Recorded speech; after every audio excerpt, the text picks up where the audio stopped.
BMW 39-ի խնդիրը հետևյալն է, շարիչը M52 դու, որ շարիչը գործի ընկնելուց հետո մեր մոտ չի անջատվում այս ինդիկատորը, որ նշանակում է, որ մեր մոտ չի լիցքավորվում ակումուլյատորը։ Դրանում համոզվելու համար նաև կարող ենք մտնել Service menu,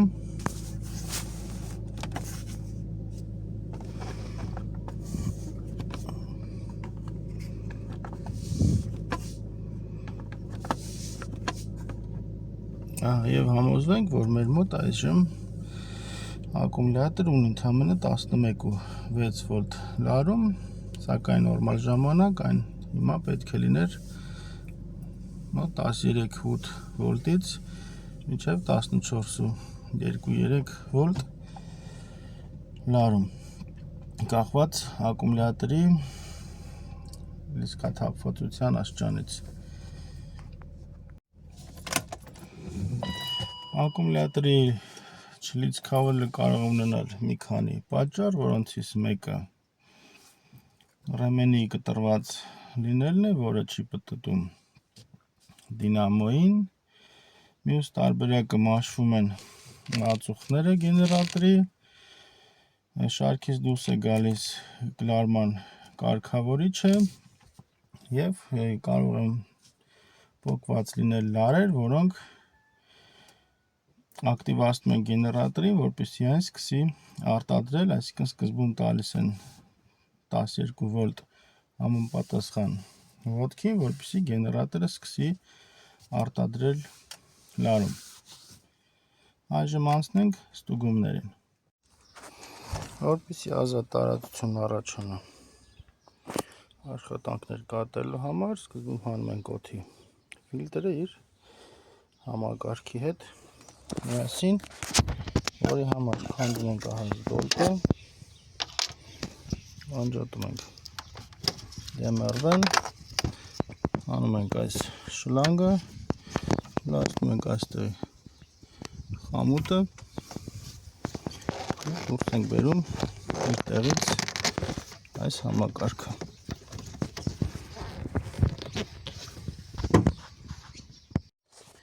Եվ այսպիսով հանեցինք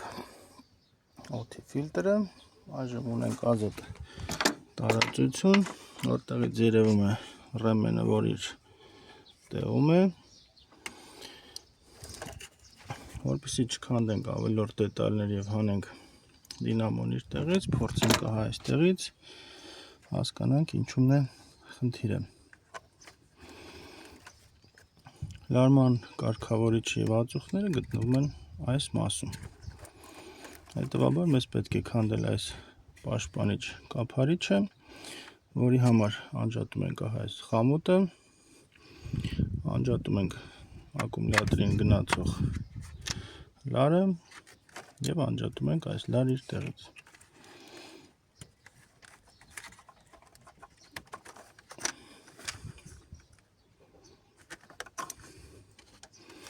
Որից հետո նախքան մյուս աշխատանքներին անցնելը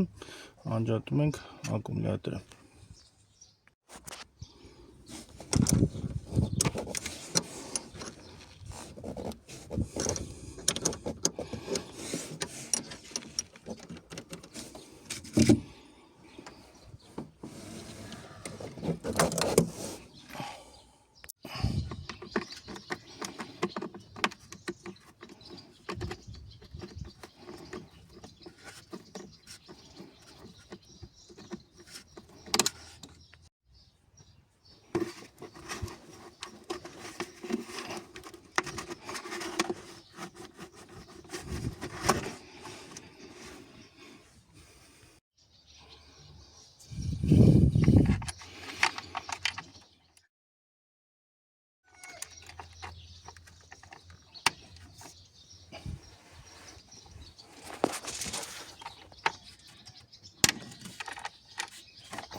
Հաջորդ քայլը հանում ենք այս կափարիչը, որը ձգված է 3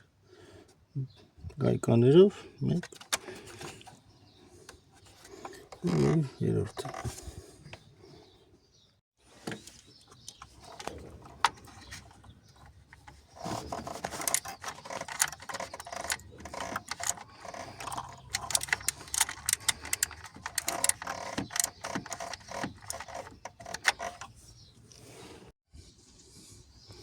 Կանդեցինք գայկաները, այժմ հանում ենք կափարիչը տեղից։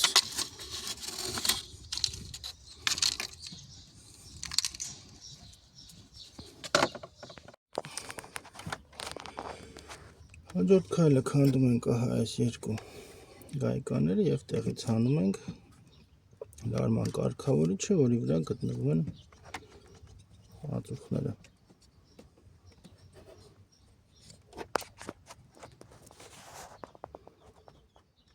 Որից հետո նաև քանդում ենք այս 2 բոլտերը։ Քանդեցինք նաև այդ 2 բոլտերը, այժմ հանում ենք իր տեղից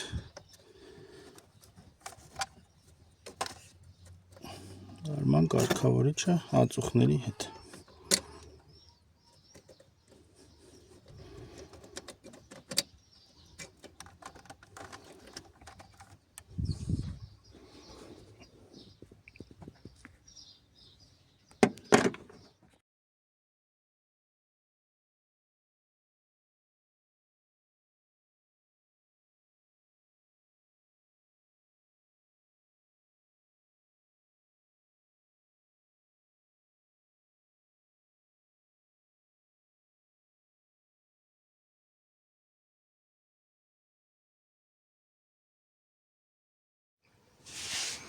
Դինամոյի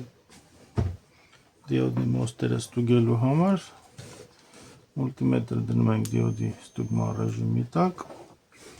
որից հետո որտեղ միանում են կոճերը, այդտեղից ստուգում ենք դիոդները հատ-հատ։ Տեղում այն հնարավոր չէ, քանի որ ստուգելուց կստուգենք միանգամից 3-ը միաժամանակ եւ չենք հասկանա արդյոք կան այդ շղթայում վնասված դիոդներ, թե ոչ։ Դիոդները իրար միացված են հետևյալ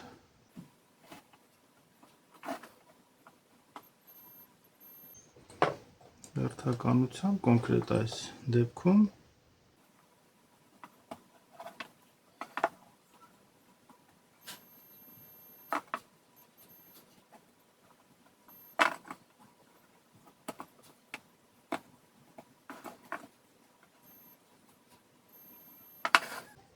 այսինքն այս դիոդների միացման տեղերն են։ Ըստ գծագրի մեր մոտ հասցրանք այս հատվածներն են, որից հետո արդեն ստուգում ենք դիոդները։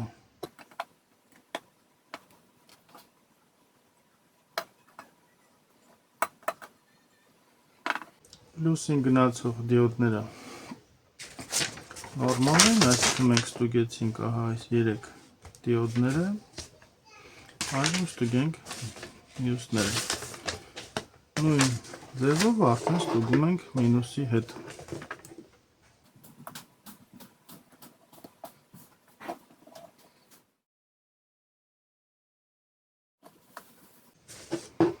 Մեր մոտ դիոդները նորմալ վիճակում են։ Այնքան դիոդներ իրենց տեղը տեղադրելը մաքրում ենք դիոդի մոստը եւ դինամոյի հպման մասը, որպեսզի կոնտակտները նորմալ լինեն մասայի հետ։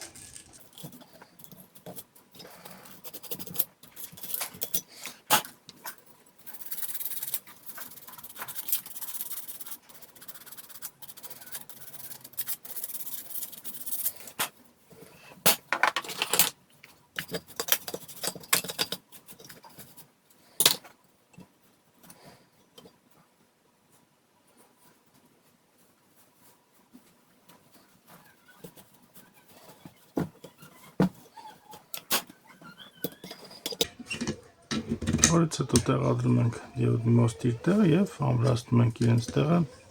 լարերը։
Քանի որ մեր մոտ դիոդները գտնվում են նորմալ վիճակում,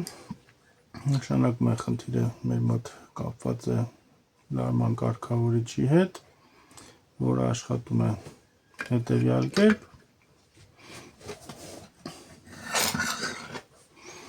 Այստեղից գալիս է բանալի պլյուսը,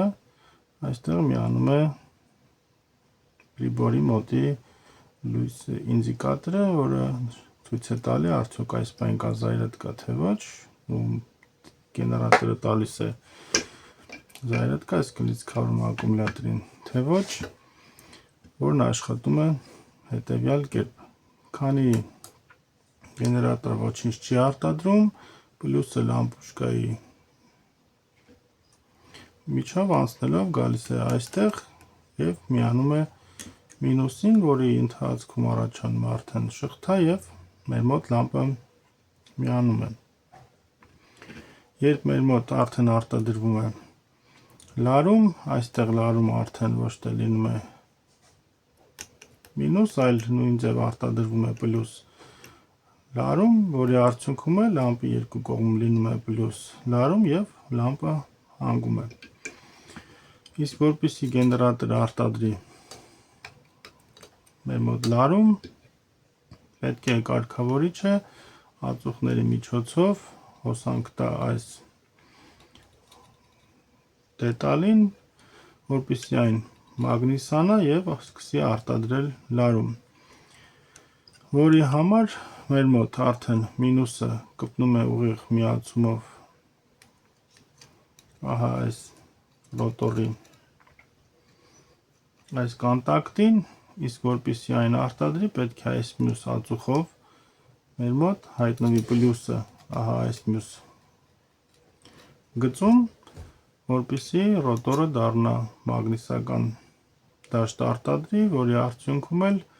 կարողանա փոխանցել մագնիսական դաշտի միջոցով, արտադրել արդեն արտաքին կոճերի միջոցով լարումներ, որոնք արդեն ուղղում են դիոդների միջոցով եւ դառնում են պլյուս եւ մինուս։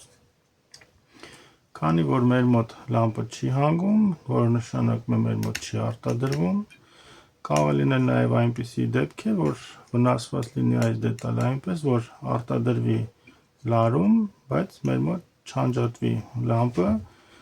կարող է նաեւ լինել այդպիսի դեպքեր, որը հասկանալու համար պետք է շարժիչը գործի գցել եւ ակումուլյատորի մոտ կամ դինամոյի մոտ ստուգել լարումները, եթե այնտեղ նորմալ են, հետեւաբար խնդիրը ուղղակի այս ոտքի հետ է, եթե ոչ լարում է արտադրվում, ոչ լամպն է անջատվում, հետեւաբար խնդիրը կապված է այս դետալի հետ, որը իրենից ներկայացնում է էլեկտրոնային սխեմա, կարելի ասել այն միկրոսխեմա է, ոչ թե տրանզիստոր, կամ տրանզիստորը միկրոսխեմայի հետ հավաքած, որը ստուգում է այստեղից մտնող լարումները եւ հասկանում է որքան պետք է արտադրվի, քանի որ այստեղից դուրս գալացող լարումի չափից արտադրվում է ավելի շատ կամ պակաս հոսանք իսկ բարձր լինելու դեպքում այն ուղղակի անջատում է, որպեսզի ավելի շատ լարումներ չառաջանան։ Այս ոտքերը կպած են այս երկու ոտքերին կոճերի, որի միջոցով էլ այն հասկանում է, թե որքան արտադրի լարում։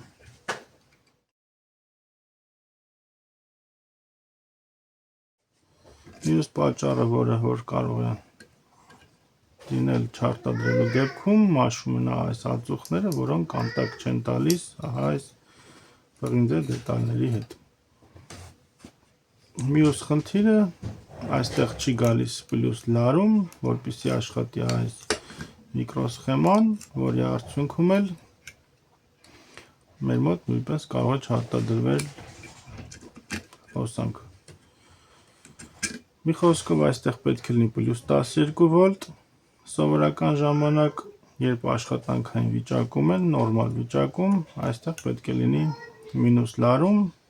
պլյուս լարում, որպեսզի լամպը հանգի, եթե մեր մոտ այստեղ մինուս է, հետևաբար չի աշխատում այս սարքը և լամպը կմնա միացած։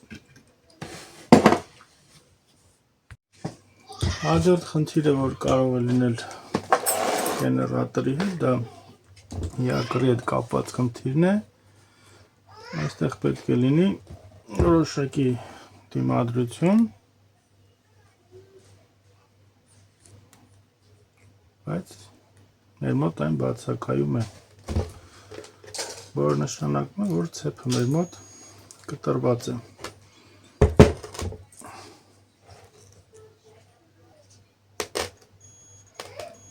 Կոնտակտները այստեղ կա,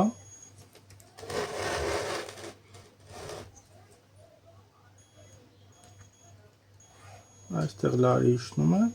կոնտակտը, բայց ցեպ չկա, քանի որ այստեղ մենք ունենք վնասված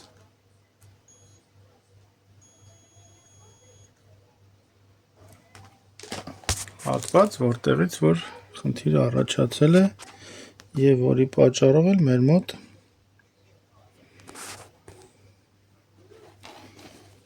չի արտադրվում լարում։ Այսինքն մեր մոտ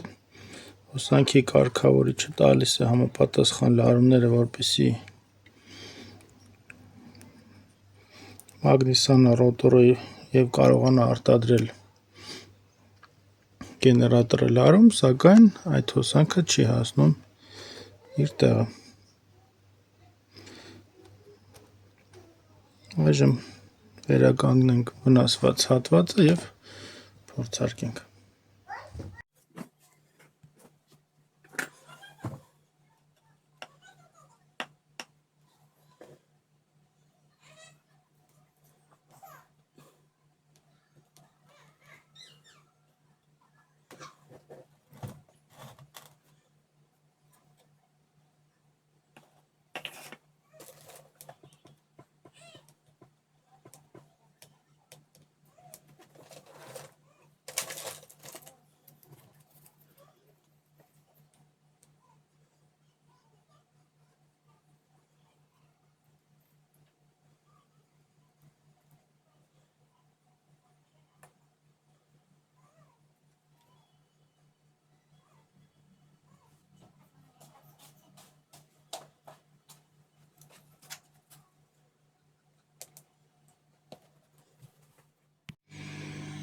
Վերականգնեցինք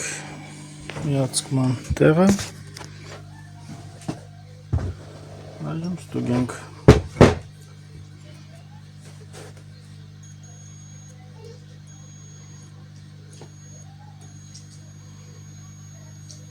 Ցեպը վերականգնվեց, որ նշանակում է, որ արդեն հավաքելուց հետո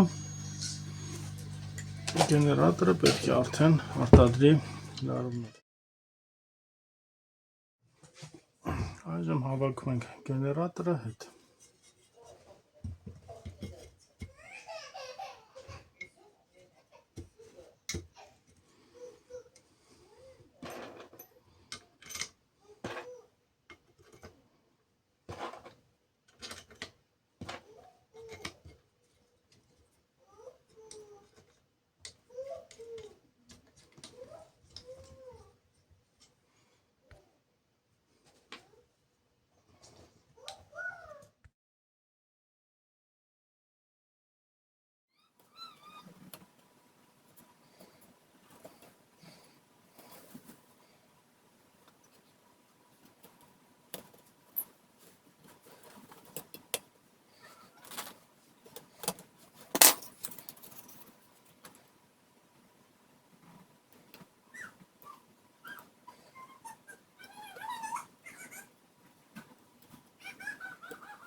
Այժմ փորձարկենք։ Ահա մեր մոտ ինդիկատորը արդեն անջատվում է, որ նշանակում է, որ լիցքավորվում է ակումուլյատորը։ Բորդ համակարգչի վրա ցույց է տալի 13.5, 13.6 վոլտ, իսկ իրականում տեսնենք որքան է։